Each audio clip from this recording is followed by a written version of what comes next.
Yon, ito na naman tayo mga kababayan. Pero bago tayo magpatuloy sa ating pag-uusapan, babati muna ako ng magandang hapon sa ating mga subscribers dyan, sa aking mga viewers. Maraming salamat sa inyong suporta. Shoutout sa inyong lahat. Yun ang tuloy na tayo kagad sa ating pag-uusapan. Ito'y tungkol pa rin kay Epipanio Labrador, ang vlogger na nagtapang-tapangan. Ngunit ang katotohanan ay supot naman. Lalong humangin mga kababayan. Grabe, sobrang yabang nitong tao na to. Nabaliw na ba to? May ano ba ito? Tama ba ang pag-iisipan nito? Ito mga kababayan ha, itong video na ito, dito nyo mapatunayan na sinto-sinto itong tao na ito. May tinawag siya. Ang pagkakaalam ko nito ha, parang sa tingin ko lang ha, siya lang yung nagsasalita. Kasi nga nakatakip yung kanyang bunganga. Pwede siyang magsalita doon na parang iniiba yung kanyang busis. May excuse me ka pa. Yung mga subscribers mo, pwede mong paglulukuhin yan. Pero kami, hindi mo kami pwedeng lokohin. Hindi mo kami pwedeng paikutin sa iyong kasinungalingan. Ito pa mga kababayan, asan ka nakakakita? Grabe, ang laki ng kinikita nito. Grabe, ang laki ng nahuhutot nito sa kanyang mga taga-suporta. Dahil ayon sa kanya, tumatanggap siya ng tulong araw-araw ha, ng hindi bumababa sa 80,000. Wow, grabe ka Epipanio. Talagang hindi ka lang bagyo. Super typhoon yung yabang mo. Sobrang yabang mo. At ito pa mga kababayan ha, inamin niya na siya pala ay dati nang nakakulong dahil sa kasong pagpatay. Ibig sabihin mamamatay tao itong tao na ito. Kaya sabi ko kahapon sa aking reaction video, yung mga kakilala ni Epipanio Labrador, mag-ingat kayo ano? Dahil nga itong tao na ito, kung totoo ito ha, pero kung halimbawa nagyabang naman siya na nakapatay siya at nakulong nga siya, baka may katotohanan ito. Pero yung sinabi niya na tumatanggap siya ng tulong na 80,000, hindi bumababa sa 80,000 araw-araw, parang ano bang bagyo yan? Signal number 7 ka na ba? Grabe, sobrang yabang nitong tao na ito. At ito pa mga kababayan ha, hindi daw siya takot. Hindi siya takot, pero lagi pa rin nakatakip yung kanyang mukha. Bakit laging nakatakip yung mukha mo? Kung hindi ka talaga takot, maniniwala kami. Kahit ipakita mo man lang yung mukha mo dyan sa mga ginagawa mong upload video, sa vlog mo. Ipakita mo. Sa bagay, nakita na natin yung totoong mukha nitong si Epipanio Labrador. O sa totoong buhay, si Richard Palacio. Dito natin mapatunayan, kahit man lang ipapakita mo. Ayabang mo, napakarami mo daw kasama. Ang dami mong mga kasama dyan. Ilan ba kayo? Tapos, ganyan ka, lagi ka nakapismas. O bakit lagi ka nakapismas? Kung may mga kasama ka rin pala.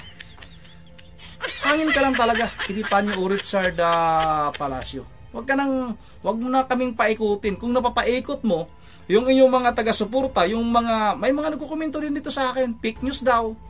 Ano bang, baka kasama niya ito, baka mga kamag-anak niya ito, nagsasabi na fake news, hindi daw totoo. Wag na kayong masyadong magpadala. Kahit yung mag-anak nyo yan, si Epipanio Labrador, kawawa yan. Baka madamay pa kayo. Dahil nga hindi na po tama yung pinagagawa ng tao na yan. Tingnan nyo kung ano ba yung pambabalahura niya sa Iglesia ni Cristo at sa pamunuan ng Iglesia ni Cristo. At kay Eduardo Manalo, wala namang ginawa sa kanya.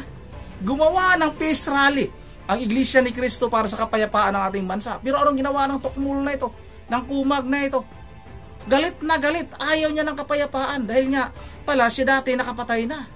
Kung totoo yan, kung nagawa mo sa mga tao mo yan, napatay mo yung tao na pinatay mo halimbawa, wag mong gawin, wag mong ipagyabang yan.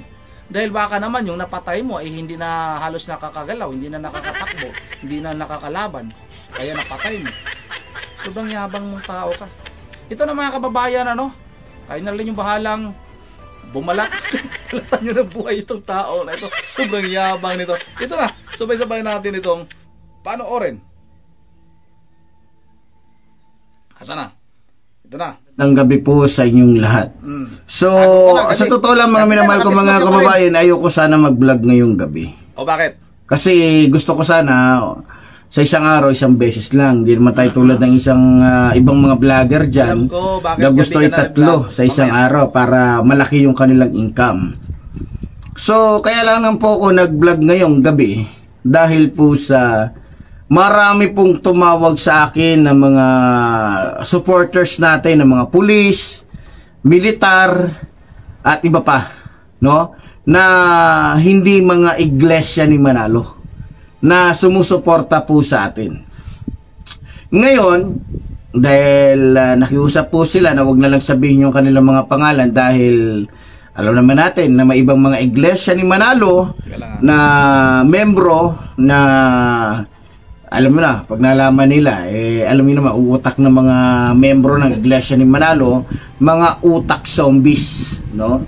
Mga utak halimaw, mga utak lobo. So, marami pong nabigay sa akin ng impormasyon, mga minamahal ko mga kababayan. No? Talagang yung pamunuan po ng INC ay talagang nagsisika po pala na makuha tayo. Biro mo ba naman? Pati ba naman yung mga tao ko? Lalong-lalo na yung isang tao natin na lumabas po sa ating programa na minsan ay humalili sa atin. Abay, tinatakot po nila, mga minamahal kong mga kababayan. Tinatakot nila. Gusto nilang kumbinsihin na ituro kung nasaan ako. Gusto nilang kumbinsihin na ilaglag ako. Pero, awa naman ng Diyos. No? Awa naman ng Diyos. Hindi po tayo nilalaglag ng ating mga kasama. No? Sa totoo lang, natatawa po ako, mga minamahal ko mga kababayan. Kung ano-anong mga pangalan ang inilagay nila sa akin. Kesyo si Richard Palacio daw ako. Kesyo si ganun daw ako. Pero isa lang masasabi ko sa inyo, mga minamahal ko mga kababayan. Mga tolongges po at mga gago, mga demonyo yung nagsasabi ng mga yan. Diba? Pero alam ko na sa isip ko, kaya sabi ko nga, salamat sa mga sponsor natin. No? So, alam ko rin, no? Sabi ko nga, salamat sa mga sponsor natin, lalong-lalo na kanina. Sa totoo lang, bumubuhos po ang suporta ng iyong lingkod, Epipanyo Labrador. Araw-araw, sa totoo lang, ayoko na magmalaki. Siguro pinakamaliit po na natatanggap nating suporta financially, nasa 80,000 a day. Galing po yan sa iba't ibang mga reliyon, lalong-lalo na sa ating mga supporters. No, kaya ako hindi ako natatakot eh. Kahit pakasuhan ako ng 100 beses ng iglesia ni Manalo, no? Kahit pa 1,000,000 kaso pa. Milyonaryo ka agad ang hindi ako natatakot diyan. Kayang harapin niya ng abogado ko.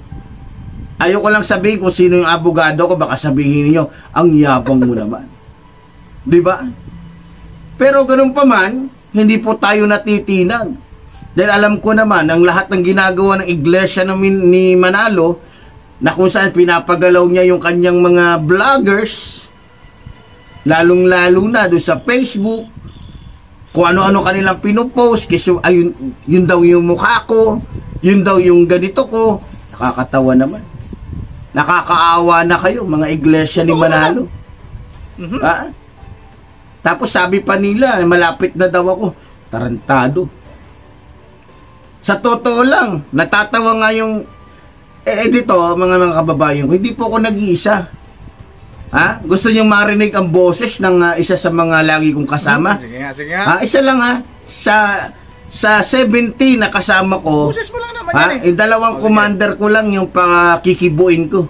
Ito, isang patunay. Excuse me. Excuse me. Sa tingin nyo ba, naniniwala ba kayo? Dito muna kayong dalawa. Dito muna kayong dalawa. Ito mga kababayan, pakikibuin ko lang yung dalawang mga tao ko.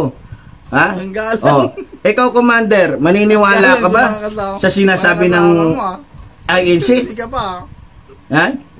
Hindi. Hindi rin. Ikaw, Commander, naniniwala ka ba sa sinasabi ng ANC? Boses lang. Naniniwala. Kasi sinungaling, di ba? Boses niya din. Kulto. Tama? Kulto yan. Kaya, akala kasi nila kasi mga Commander. Boses niya, dumugtong. Nag-iisa tayo. Hindi nila alam. Sa totoo lang, sa totoo lang, nakakaawa po ang iglesia ni Manalo. gagamit pa sila ng tao, gagamit pa sila ng guns, gagamit pa sila ng batas, gagamit pa. Sa totoo lang mga minamahal ko mga kababayan, para sikreto eh. Nakikita ko kasi galawan ng Iglesia ni Manalo eh. Kunyari, kakasuhan nila, gagamitin nila yung NBI, yung Ombudsman, yung DOJ, yung police, etc. etc. Pero ang pakay nila, ipatumba tayo. Ha? Pero, bilang dating naging mayor ng Batang Mindanao, ako po ay sa mga hindi nakakaalam, tulad nga ho ng sinabi ko, meron po tayong karanasan sa buhay na tayo ay nakulong dahil nakapatay tayo. Pero sabi ko nga, siguraduhin lang ng Iglesia ni Manalo na ihaharap niya sa akin, sanay din pumatay. Ha? Huwag niyo ko tinatakot dahil hindi nag-iisa si Epifanio Labrador. Ha? Hindi nag-iisa si Epifanio Labrador. Anong sinasabi ninyo? Na si Richard Palacio ay ako? Kawawa naman. Anong sinasabi ninyo? Si Macanas.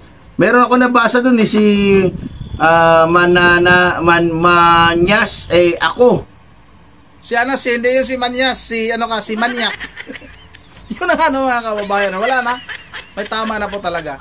Maano mo nyo naman matawag nito, mahalata nyo naman sa kanyang pananalita. May tama na po, may saltik na po talaga. Ang laki ng problema ni Epifanio Labrador. May tama na po mga kababayan yung kanyang utak. Yung tinawag lang niya na mga kasama daw niya, ang galang niya pa, excuse me. Ang tawhan daw niya yun. Pero kung mapapansin yung mga kababayan, nakapismas kasi siya eh. Siya lang din yung nagsasalita. Huwag mo kami paikutin, Labrador. O Richard Palacio. Huwag mo kami paikutin. Hindi mo kami kayang paikutin. Kung nagawa mo sa iba yan, kami hindi. At yun ang mga kababayan, yung kanyang siguro, di ba sabi niya, nakapatay na daw siya ng tao. Yung tao kasi mga kababayan, mayroon talagang may espiritu. Siguro, binalikan na siya ng kanyang tinudas noon. Kinukonsensya na siya ngayon. Kaya, ito mga kababayan, may tama na. Para na siyang may saltik. Nababaliw na. Ika nga, nababaliw na. Makikita natin itong mga kababayan, mababalita na lang ito. Itong si Epifanio Labrador, o sa totoong buhay si Richard Palacio, ay makita natin sa kalsada ito na may hila-hila na mga lata. Wala na kasi may saltik na tama yung kanyang pinagsasabi. Sa tingin nyo ba tama pa yung kanyang mga pinagsasabi? Wala na sa hulog po mga kababayan. Nagyabang pa siya. Sino bang maniniwala sa'yo? Na halos, ibig lang natin araw-araw, may 80,000 hindi bababa sa 80,000 yung iyong nakukuha, natatanggap, no? Na abuloy na nanggaling sa iba't ibang relihiyon. Bakit nung nakarang araw nga, nagmamakaawa ka dahil kailangan mo ng pangkain sa iyong mga kasamahan? Kasi pamilya lang yan sa iyong asawa. Mamaya mga kababayan, magpapakita ito ng pera. Ibubuking ko ito kung saan ang galing yung kanyang pera na pinapakita sa kanyang upload video. Hindi ka makakalusot sa amin, Epifanio. Kung sa iba nagagawa mo yan, sa amin hindi ka makakalusot. Inamin mo na nakakulong ka na noon. Ibig sabihin, itong si Epifanio Labrador o Richard Palacio, nakakulong na, nakapatay ng tao. Ayun sa kanya, hindi yan fake news dahil siya mismo ang nagsasabi niyan. At din na nga ang sinasabi ko, kung totoo man yan, sana itong mga nasa paligid niya, kung sino man yung nakakakita kay Richard Palacio, Epifanio Labrador, ipagbigay nyo na alam sa pinakamalapit na himpilan ng pulisya. Dahil nga ito'y mapanganib itong tao na ito, at baka delikado yan dahil may rabies yan, mangangagat po yan dahil ganun na siya. Diba? Yun ang dito lang muna. Epifanio, di ka makakalusot sa akin. Malabong makakalusot yung mga kasinungalingan mo. Yun ang dito lang muna. At bago tayo magtatapos, wala pong internet wala tayong internet ngayon. Naputol yata yung wire natin sa internet. Yun ang bago tayo magtatapos, i-shout out ko lang si Ma'am Virgie Verdidios sa Pulilan, Bulacan. At si Ma'am Elisa Borbia, itong si Ma'am Elisa Borbia ay nasa Palestine pala ito. Ayaw niya ng gulo, no? Dahil nga naranasan niya na yung gulo sa bansa na yun, gera. Kaya ayaw niya ng gera dito sa ating bansa dahil napakahirap daw.